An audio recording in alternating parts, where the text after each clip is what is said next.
I was getting ready for my exams at the university, but my anxiety was getting the best of me. Sleepless nights and endless coffee runs were my norm.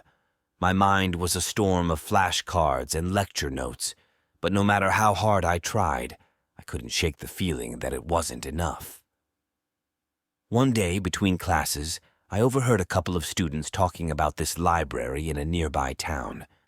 They said it had legends of people getting crazy results on their exams if they stayed there during the night in a specific section.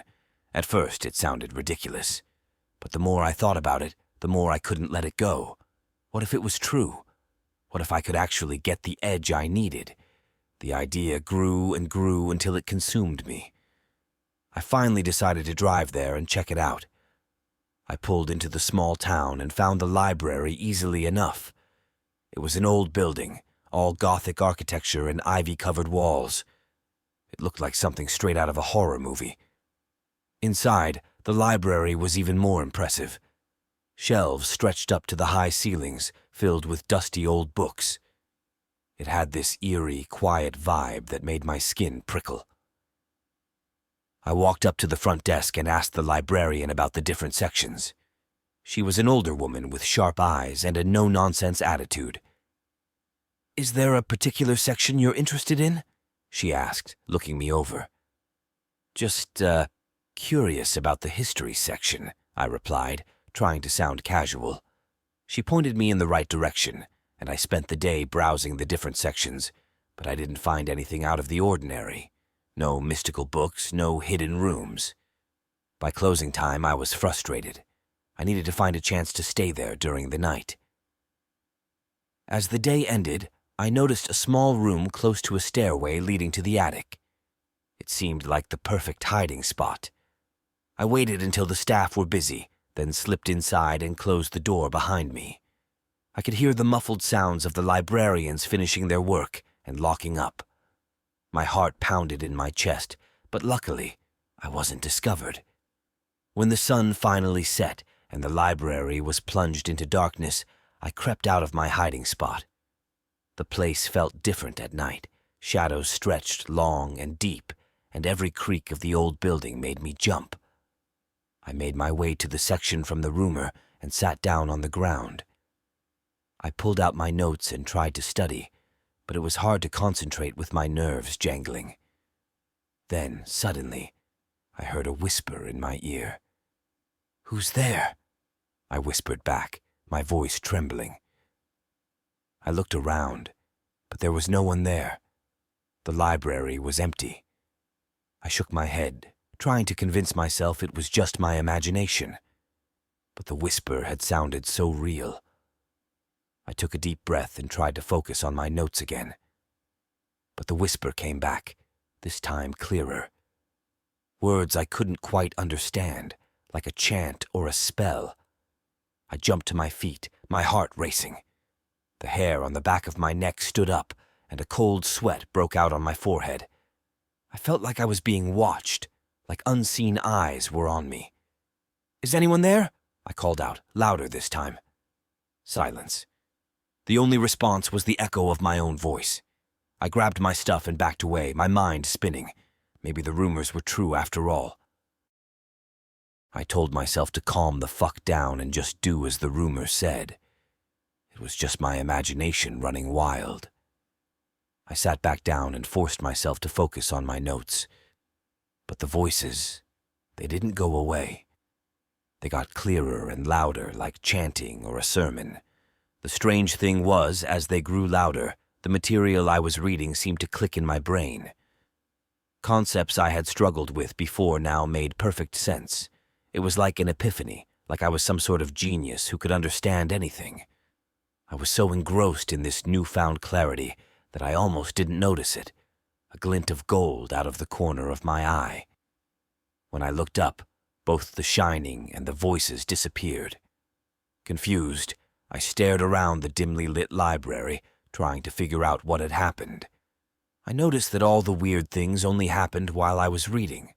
So I turned my body towards where the gold had been and started reading again.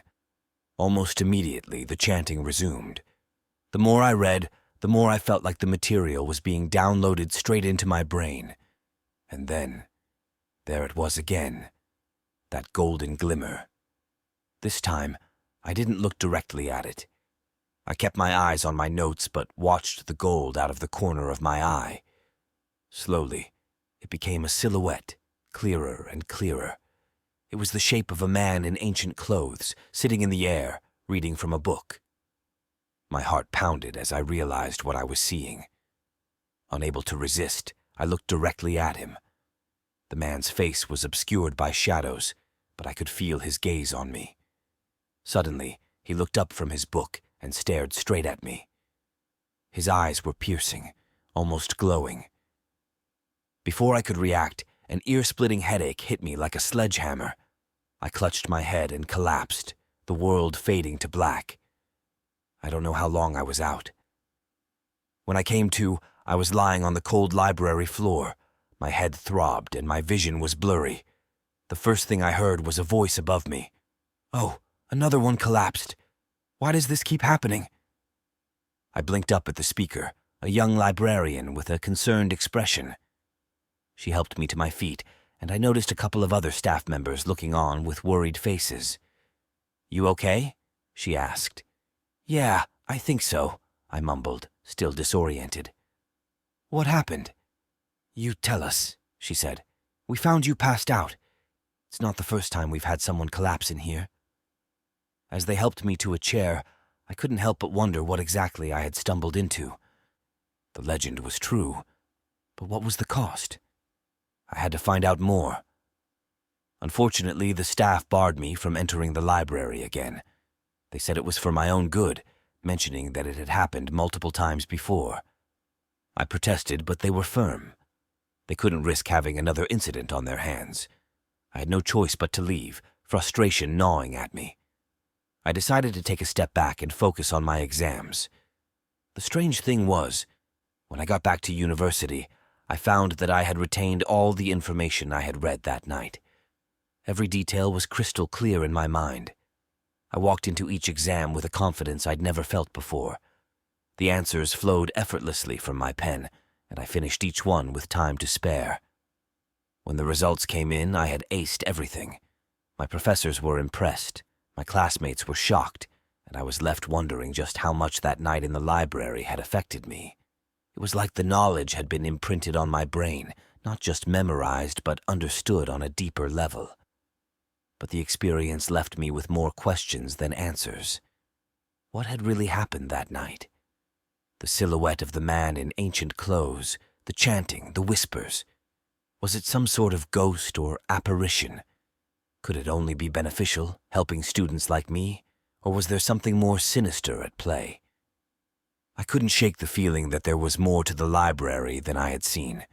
Despite the risks, I felt an overwhelming urge to go back, to understand what had happened to me and to others before me.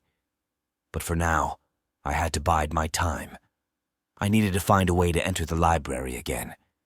Maybe there was another way in, or perhaps I could find someone who knew more about the library's history and the strange occurrences there. One thing was for sure. I wasn't done with that place. But that is a story for another time.